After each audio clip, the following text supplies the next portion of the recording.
I wish I could have an eating disorder, but I am not lucky enough to have that kind of courage. I do not know whether it was a joke or not, but what they did not know was the girl they were glamorizing eating disorders to had an eating disorder. And I stood there for a second not knowing what I could say, but I knew what I wanted to say. I wanted to say, you think it's brave, or maybe a good time? Because when I am sitting on the bathroom floor, tears in my eyes and 2 fingers shoved down my throat, I am not considering myself lucky. When I am eating dinner and planning when, where, and how I will expel this food later on, I am feeling weak.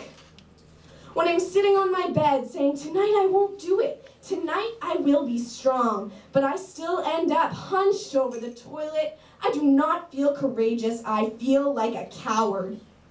When I watch the little girl I babysit dance, and all I can think about is one day she might end up like me, I feel scared because I don't want her to start losing her hair in chunks at a time, and I don't want her throat to burn or her muscles to ache, and I don't want that voice to be in her head, the one that tells her she will never be good enough, mostly if she keeps eating, mostly if she keeps anything down.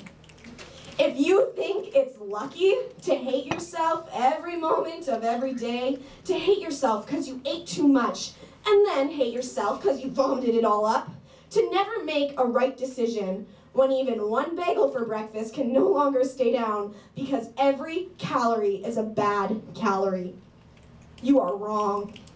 And when your mom hears you because you forgot to turn on the fan and lock the door, and she finds out your secrets, and later you find her crying, wondering what she did wrong, and you want her to know it's not her fault, but she won't believe you anyways, it does not make you feel strong. It makes you feel small, but not the small you want to be. And when the only thing you feel you have control over is what goes in and what goes out, but still somehow you feel out of control every time you eat or puke, and your head is constantly aching and you get dizzy out of nowhere, when you stop wanting to be around people and you start feeling like less of a human and more of a corpse, all you want is to tell someone, but you don't, but you do, but you don't, but you do, but you don't. You will no longer consider yourself lucky. That's what I wanted to say. But instead I shook my head and said, girl, you're crazy. Even though in that moment I felt even crazier.